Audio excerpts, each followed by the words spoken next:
Today I want to talk about the 21 rules of buying country property, and this could help you avoid all kinds of difficulties and mistakes in buying country property. Now the first one I want to show you online, so check this out. Okay, so here we are. Let's just imagine this property. It's not even for sale, but I just want to give you an example. Let's say you found this property right here. You're like, wow, it's got agricultural land. It's on a river, and this just looks perfect. You'd have, whatever you want. Maybe you like seclusion, whatever it is, and you think, man, this is absolutely perfect. And so you see, and it's really cheap. You're like, wow, I can't believe how inexpensive it is. Then you click up here in Realtor.com, and this specifically works in Realtor.com. It doesn't seem to work in Zillow, unless there's some new information that I haven't seen. But you click here, and you go down here to flood, and we click on flood, and what you discover is all the blue area is flooded. So this is the land you wanted, and it is absolutely in a flood zone. And so it's really cheap, and it's really cheap for a reason. And checking this out, this can help you so you don't have to waste time looking at this property. You already know this property is fully in a flood zone. Now, if you're a farmer and you don't mind getting flooded from time to time, then you're just getting it for some ag land, that may work. But if you don't want to live on this property unless you're on stilts or something. But this is not livable land in general. And so you can also check out forest fire. You can check out various things. Wildfire. You can get some ideas of things on that. And obviously that can be pertinent to some things. If you're looking into, wind, maybe you're looking for some, wind power, these kind of things. You can check that out. This may not be the spot, but you get the idea. This is a very important thing to know. Number two is probably right up there with number one as the most important things to know is, does it have water? Or can you drill a well? Meaning, does it have spring water? Does it have well water? Does it have municipal water? You want to have water in some way. Now, yes, you can have water brought out in some areas. They don't have water, so they pay somebody to bring water. But if you're looking to really live out in the country, that's not one of the best ways to do it. You got to constantly pay somebody else. You're totally dependent on them. If something breaks down, you don't have any water. You got to go get water another way. So being able to have water, how much is it going to cost to have a well in your area? Some areas it may be $3,000, $4,000, $5,000. Some areas it might be $35,000. $75,000. So you want to know that because depending on how much money, if you got a ton of money, no big deal. If you don't, that's something to really consider. You may have to buy somewhere else. Number three is, does it have other utilities like electric? And if it doesn't, how much is it going to cost to have it brought in? For us, we were about a quarter mile off the road, and so it cost us around maybe $6,000 to get the utilities brought back. But maybe you don't care about utilities. Maybe you're going off the grid. So you also want to consider how much will it cost for you to get the off-grid system that you want to give you electricity. Number four has to do with what's around the property. And before I even go out to a property, I try to do a zoom out on something like Zillow or Realtor, and you can kind of get the idea very quickly once you learn what to look at. If you see a big empty area, long strip of land, that means there's power lines. Now, if they're really giant power lines, I don't want to live right next to them personally. There's questions if it has health issues to live right next to them. Some say it does, some say it doesn't. Regardless, it's going to lower the property value. Number two, cell phone towers. Is there a cell phone tower right next to your property? I'd probably not want to live by that. Chicken houses, you're going to have the stench of a chicken house and with, 40,000 chickens with their feces and all that. And so you can actually see them by just zooming out on Realtor.com, and you'll see these massively long buildings, one after the other typically, and that's going to give you an idea. Yep, that's probably chicken houses. So for me, I'd avoid that spot. Number five has to do with access, meaning some properties are what are called landlocked. You can't even get to them. They have other properties around them, so you don't have legal access to your property. You want to make sure that you do have legal access to your property. And right along with this, a little bit different are legal easements. Maybe your property has a legal easement through somebody else's property, which to me, I don't have a problem with that personally. I wouldn't love to have in certain easements on my property, meaning somebody may have access to your property to drive through to theirs. If it's a big enough property and still makes me feel comfortably away from the easement, I don't have a problem with it. But if their easement is right through my driveway, they drive right by my house, to me that might be a little uncomfortable. Maybe they'll start a business back there. Maybe you'll get busy on your property. So finding out if there's any legal easements on your property and also checking out legal access. Those are both good things to know. Number six, if you're looking to have a serious garden or do agriculture, you're going to want to know about the soil. And You know, there's a few ways to figure it out. You can go on places like Regrid. I have no affiliation to that app, but it's something where you can look at the GIS system. You can sometimes pay them and they'll tell you about the soil on the property. If it's in an agricultural community, that gives you some idea. It's probably more agricultural land. Not all land in an agricultural community is, but if somebody's already doing ag on that land, it probably tells you it's ag land.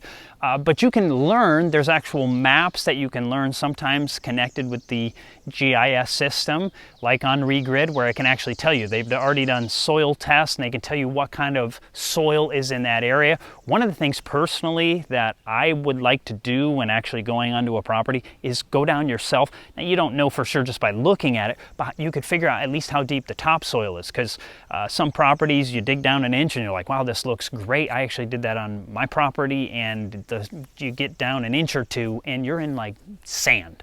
And so that's not good for agriculture. And so you want to, personally at least, I want to dig down or look into it to find out what is the soil actually like if you're wanting to grow your own food or do agriculture. Number 7 has to do with how the land lays. Let's say you're maybe in a region where you want to do agriculture, or maybe you just want to grow food for your family.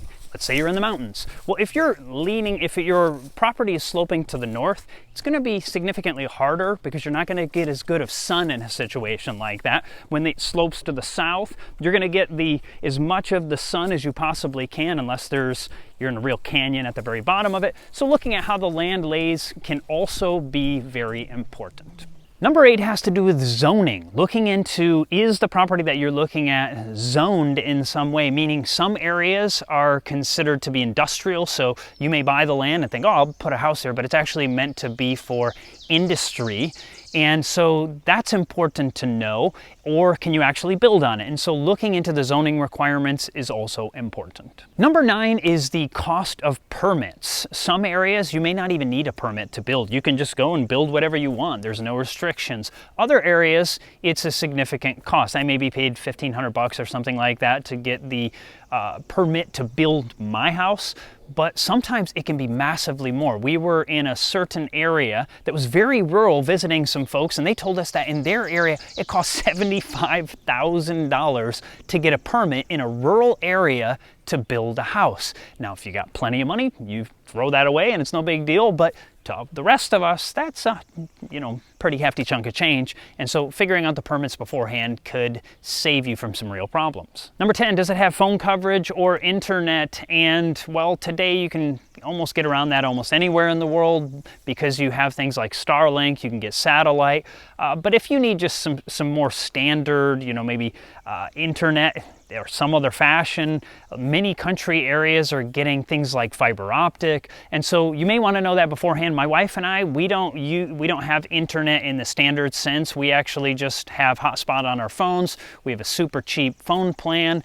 And so we just use our phone. We connect that to the internet and you're good to go. And we do have access. It's not phenomenal where we live, but it's good enough that we can get done what we need to get done. So check that out if that's important to maybe your living. And if not, maybe you like being where you can't have phone access. It's up to you. Number 11 is, what is this property like in different seasons? You may go visit it in the summer and you think, wow, this is perfect and it's really cheap property. It says it's on a seasonal road. Well, what does that mean? What that means is that nobody takes care of it in the winter. And so that may mean that what happens is you come there in the winter and there's a foot or two of snow and you can't get access to it. Well, if you're someone who has your own snowplow or you can pay someone to do it, you may be able to get around that, but that might be why the property is cheaper on a seasonal road. So knowing what your property that you're looking at is like in different seasons also can be important. Number 12, if you're looking to grow food or you're looking to do agriculture, another thing to consider is the agricultural zone. This is something you can look up based upon the zip code of the area that you're in. You can actually look on plant maps and they can show you exactly where you live and it will tell you what agricultural zone you're in. Now, what does that mean? That means that it will tell you how how cold the coldest temperature gets every year, and on average anyway.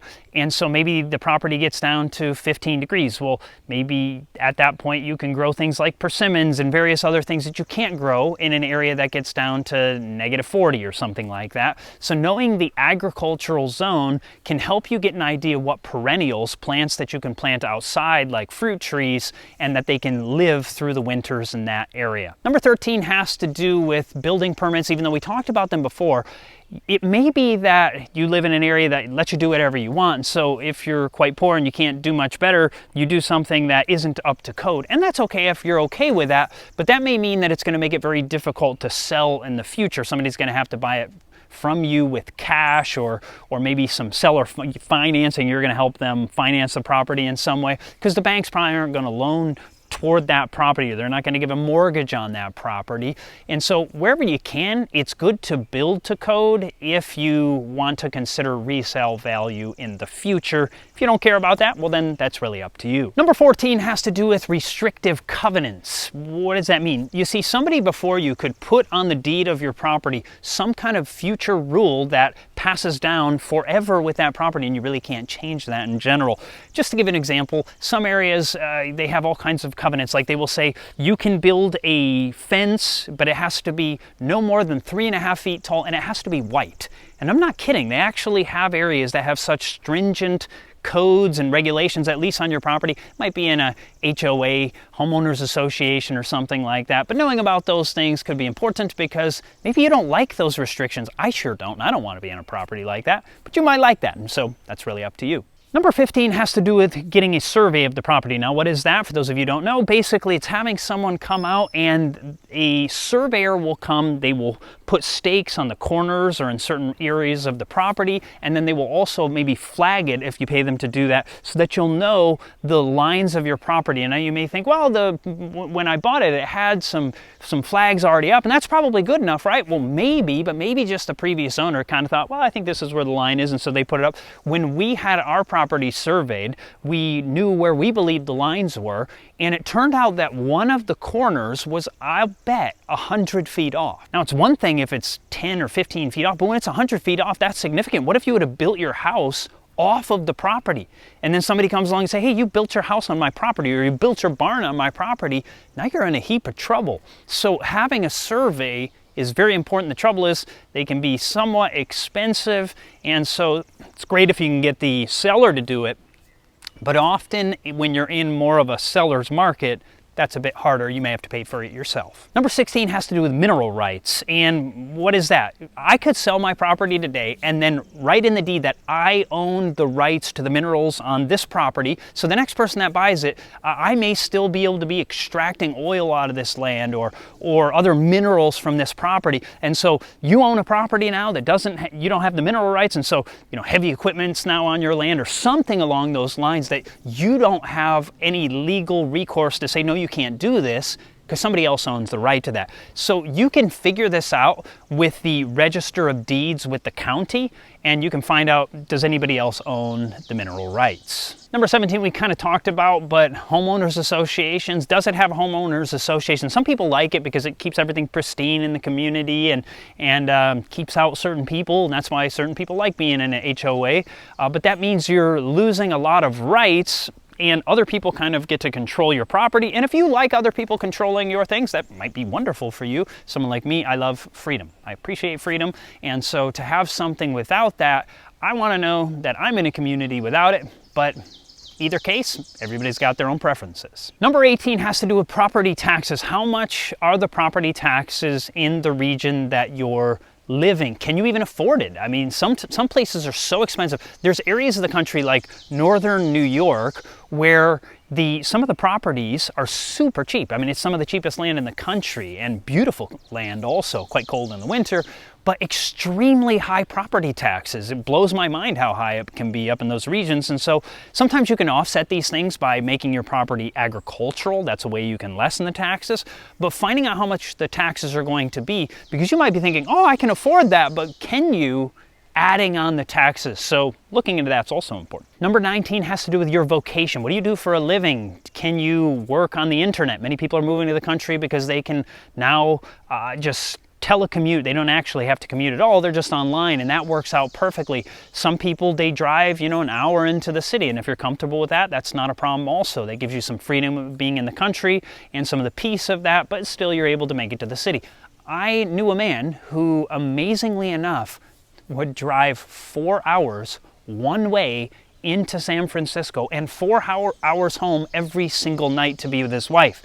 And that is intense. I couldn't do that. And so how far away is your work? Or do you work in the country? I mean, can you do construction? Do you do practical labor that you can work in the country? Do you have some kind of business? That's something to consider, because you don't want to move way out and then not be able to make a living, and then you kind of hated the whole experience and you think it's a nightmare. So make sure you know about that. Number 20 has to do with the title, having a title search done on your property, because what can happen is somebody maybe wasn't paying their taxes, or maybe they owe money on this property, and so there's a lien against this property, and if you buy it, you have to pay back all of the debt that goes along with that particular property. Or maybe there's some other problem with this property, like you know, there's title problems, whatever it is, and you find out, we were looking to buy a property and there was a title problem on the property, and because of that we were able to back out and avoid the unnecessary problems with that. So have a title search done. Number 21 is, I think, very important, especially to people who might be praying people, is to pray about this property. And I am a Christian, and the Bible says in Proverbs chapter 3, verse 5 and 6, trust in the Lord with all your heart and lean not unto your own understanding. In all your ways acknowledge him, and he shall direct your paths. And so this is also, to me, paramount, to make sure that you know that where you're going is maybe even a calling from God, and that he is the one directing your paths. If you think I missed anything in this video, I would love you to share it down below. If you've had any trouble with these kind of things, maybe some of you bought swampland and didn't realize it, or at least a property in a flood zone and you didn't realize it, or anything you'd like to share down below to help others out, or if you have any questions, write them down below. If you haven't seen this video here, you're not going to want to miss this one. If you like this video, hit the subscribe button, hit the bell notifications. God bless, and have a fantastic day.